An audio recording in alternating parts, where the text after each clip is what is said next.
Bonsoir à tous, bienvenue dans le JT Vert. Connaissez-vous le Code de l'environnement de la Polynésie française? L'avez-vous déjà lu? Je vous le concède, ce n'est pas forcément le livre de chevet de beaucoup de monde. Pourtant, il contient des règles qui encadrent notre quotidien et leur non-respect peuvent avoir de graves conséquences. Qu'est-ce que le Code de l'environnement? Que contient-il? Nous voyons tout cela juste après les génériques.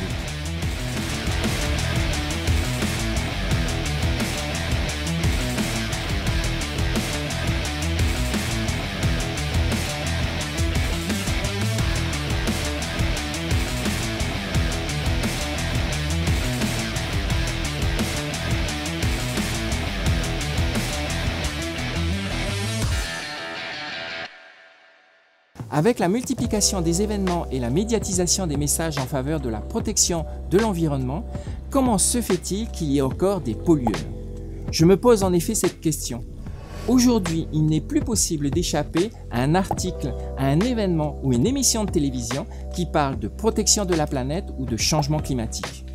Comment alors se fait-il qu'il y ait encore des personnes qui ne respectent pas l'environnement? Les concepts de protection de l'environnement et de développement durable sont relativement abstraits. Il est parfois difficile de comprendre les enjeux planétaires de nos actions quotidiennes au niveau local. Au JT Vert, nous essayons de vous expliquer cela à notre échelle. Nous partageons nos rencontres, nos expériences et nos difficultés. Et pour terminer cet édito, je laisserai la parole à une scientifique venue des îles Fidji qui nous parle de notre situation par rapport aux grands pays. We are small island developing states. We are surrounded by the ocean. We are the most vulnerable states within the whole world. So the bigger continents, they can do whatever they want, but there are the smaller islands who may not have that much carbon footprint and so on, but we suffer because we are surrounded by the ocean, and the ocean is the main thing that we can see now. We have rising sea level. Our ocean waters are getting acidic, our fish, our food is getting affected and so on. So it is really important for us that we mitigate climate change, especially in small island countries. Petit rappel historique, le Code de l'environnement de la Polynésie française existe depuis 2003, date à laquelle ont été regroupés dans un même document des textes issus de la réglementation de la pêche et du Code de l'aménagement. Depuis cette date, les textes relatifs à la protection de certaines espèces, de certains espaces, la gestion des déchets ainsi que le contrôle des installations classées pour la protection de l'environnement y sont regroupés. Ils comportent aujourd'hui 4 livres. Un livre premier intitulé « Dispositions fondamentales » dans lequel se retrouveront des définitions importantes comme celle du patrimoine commun de la Polynésie française. Un livre 2 intitulé « Protection, conservation et gestion du patrimoine naturel » dans lequel se retrouveront les dispositions de lutte contre les espèces envahissantes et surtout de protection de certains espaces et espèces. Un livre 3 intitulé « Gestion des ressources naturelles » dans lequel se retrouveront des dispositions de protection de l'air ou de l'eau.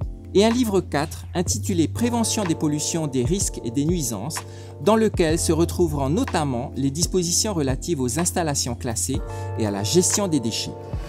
Mais à quoi sert le Code de l'environnement? Comme tous les textes juridiques, il indique la marche à suivre en cas de difficulté ou lorsqu'on doit demander une autorisation. Par exemple, si les particuliers peuvent approcher les mammifères marins sans en demander l'autorisation, les professionnels, eux, doivent en faire la demande auprès de la direction de l'environnement. La DIREN, justement, organise régulièrement des formations auprès des professionnels pour que le Code de l'environnement soit bien compris et surtout bien appliqué. Moi, ça va faire 8 ans que je plonge avec les baleines, que j'apprends à les connaître. Je fais découvrir ça aux touristes. Dès qu'on s'approche d'une baleine, il faut déjà observer du bateau à une distance de 100 mètres ou parfois plus. Est-ce que la baleine est perturbée par notre présence ou pas? Si elle n'est pas, la première mise à l'eau se fait par le guide, par moi. Je me mets à l'eau, j'observe. Si c'est OK, je fais appel au client. Après avoir reçu les consignes, se mettent à l'eau et nagent tout doucement vers moi et voilà quoi. Nous apprécions la tranquillité des baleines, quoi. Par contre, si les particuliers n'ont pas besoin de demander d'autorisation pour approcher les baleines, tout le monde, sans exception, doivent respecter les règles d'approche des mammifères marins. On vous les rappelle tout de suite. En mer, observez-les de loin sans les déranger. Respectez la vitesse et la distance d'approche, évitez les bruits inutiles et naviguez en parallèle de l'animal pour éviter de lui couper la route. Dans les lagons, laissez-les tranquilles. Les lagons sont des refuges face aux prédateurs. Si vous les dérangez, vous les mettez en danger. Évitez de séparer un petit de sa mère. Cette dernière pourrait avoir un comportement agressif pour le protéger ou alors l'abandonner et le laisser mourir. En bateau, mettez votre moteur au point mort. Faites silence, laissez-les se rapprocher. Vous allez pouvoir apprécier un spectacle formidable tout en évitant les collisions. Conservez les déchets avec vous. Les déchets, et en particulier les sacs plastiques qui sont abandonnés sur les plages, finiront dans la mer.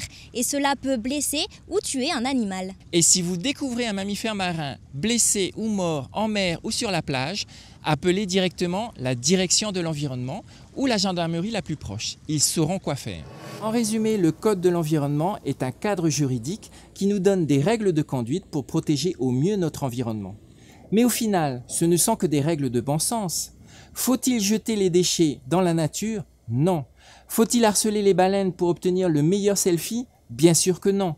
Faut-il rejeter nos huiles usagées dans la rivière? Encore moins. N'attendons plus que quelqu'un agisse pour nous. Soyons acteurs pour notre environnement. Il en va de l'avenir de notre Fénois. Voilà les amis, le JT Vert c'est maintenant terminé. J'espère que vous avez passé un très bon moment avec nous.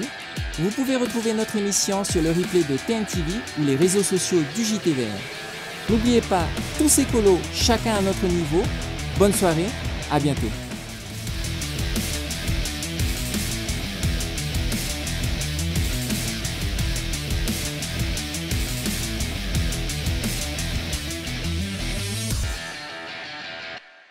Prochainement dans le JT Vert. Vous êtes nombreux à regarder Famille Zéro PO chaque mercredi sur TNTV. Mais qu'est-ce que le zéro déchet? Est-il possible d'atteindre le zéro déchet? Est-ce facile d'être zéro déchet à Tahiti? Solène répondra à toutes ces questions dans le prochain JT Vert.